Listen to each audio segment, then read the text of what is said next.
Hello friends. Media mature के YouTube channel the zero में एक बार फिर आप सभी का हार्दिक स्वागत है। आप देख रहे हैं अपना लोकप्रिय कार्यक्रम अगेंस्ट PACLL।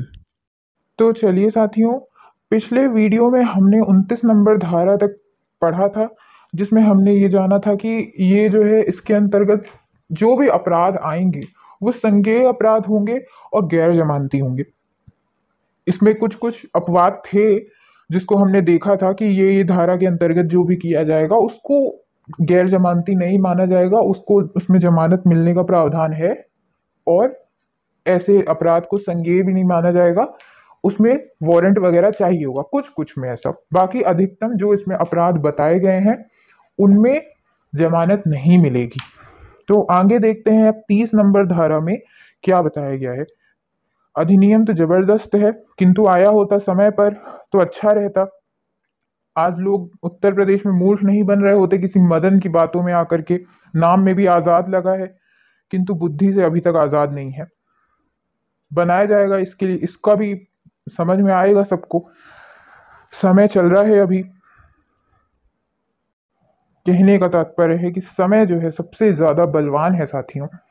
समय इंसान को न जाने कैसे कैसे दिन दिखाता है और समय इंसान को कितना मूर्ख बनाता है, ये अभी समझ में आ रहा है। यानी कि समय, सिर्फ समय ही इंसान का बलवान है। समय तय करता है कि आपकी क्या इमेज बनेगी। आज उनको पता है कि क्या मेरे को दाव पेच चलना है, कैसे लोगों को गुमराह करना है। अभी उनका समय चल रहा है और उनके पास चालाकी है और बाकियों के पास नहीं है। कहीं कहीं वो धोखा खा जाते हैं।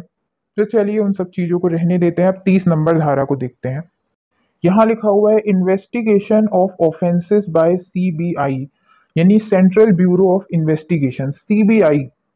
इसके बारे में भी क्या प्रावधान है ये 30 नंबर धारा में देखते हैं। एक बार हिंदी में आपको इसको पढ़ के बता दें। केंद्रीय जांच ब्यूरो द्वारा अपराधों की जांच, यानी इसमें किस किस प्रकार के अपराधों की जांच CBI करेगी, इसके बारे में धारा 30 में बताया गया है।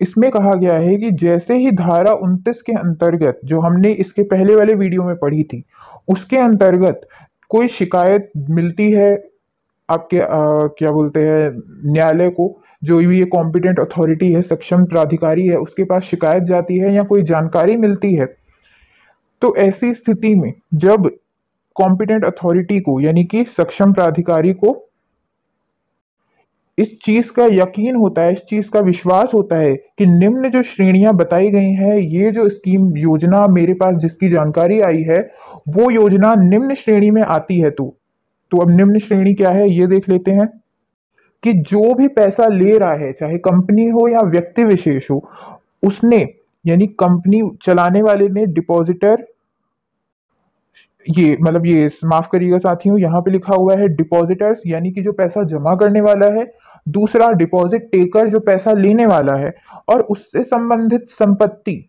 ये सब जो है भारत के अन्य अन्य राज्यों में फैली हुई है। जैसे PACL की संपत्तियां बहुत सी जगहों पे थी, ब्रांचें बहुत सी जगहों में थी, हर एक राज्य में अलग अलग ब्रांच, राज्य में क्या हर एक शहर में, और अलग अलग यूनियन टेरिटरी यानी केंद्र शासित प्रदेश में है। या फिर उसकी संपत्ति या उस व्यक्ति विशेष का ताल्लुक या आना जाना या उसका रहन सहन भारत के बाहर भी है। तो ऐसी स्थिति में वो कुछ करेगी, आगे इसमें पढ़ा जाएगा।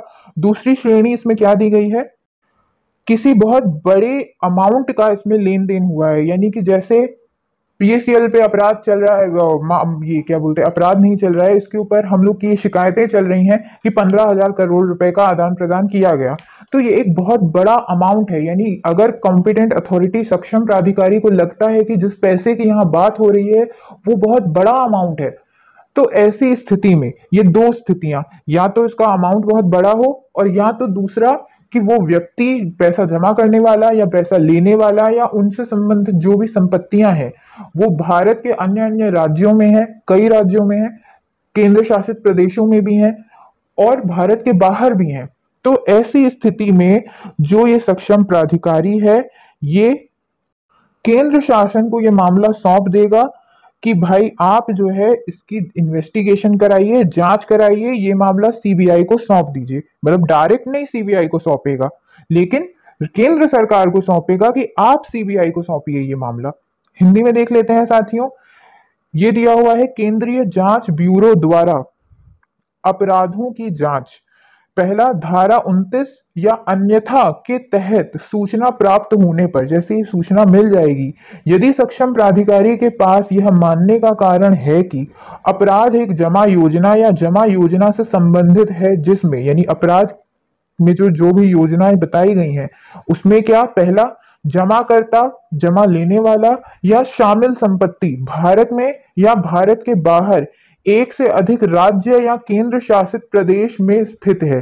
पहली कंडीशन ये कि भारत में किसी अलग अलग दो चार छह या अलग अलग जितने भी 29 हमारे राज्य हैं उनमें है, केंद्र शासित प्रदेशों में अलग अलग जगहों पर इनकी संपत्ति है, या भारत के बाहर है।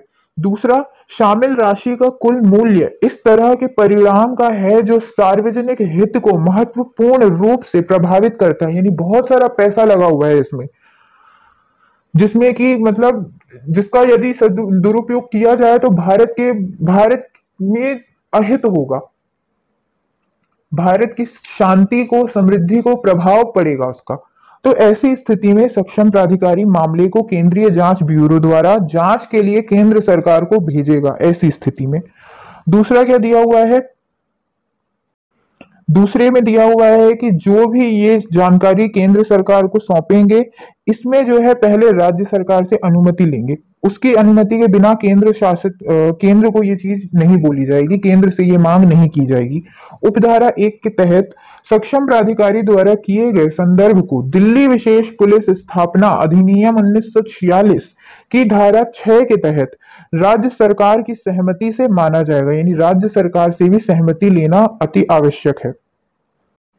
इसके बाद दिया हुआ है कि सूचना मिलने के तत्पश्चात केंद्रीय सरकार जो है ये मामला सीबीआई तक ट्रांसफर कर देगी, सीबीआई को सौंप देगी। ये लिखा हुआ है हिंदी में। उपधारा 1 के तहत संदर्भ प्राप्त होने पर केंद्र सरकार अपराध की जांच को दिल्ली विशेष पुलिस प्रतिष्ठान अधिनियम 1946 की धारा 5 के तहत केंद्रीय जांच ब्यूरो को स्थानांतरित कर सकती है।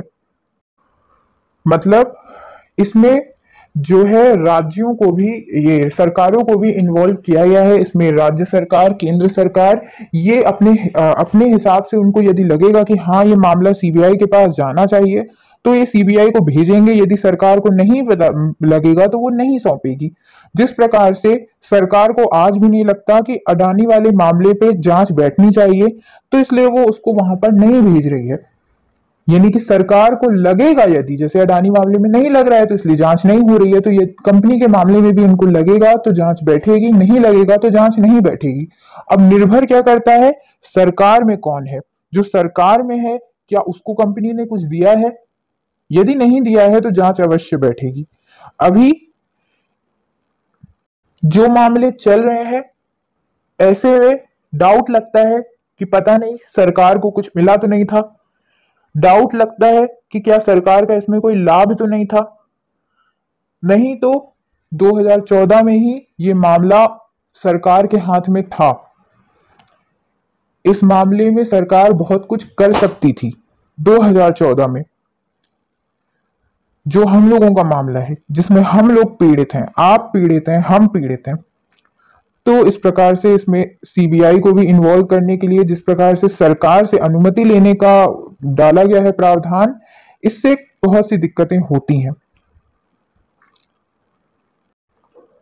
यानी इसमें जिसके साथ गलत हुआ, जिसका पैसा मारा गया, उसको उस व्यक्ति से लड़ने से पहले सरकार से लड़ना पड़ेगा, बात वहीं पहुंच जाती है अंत में।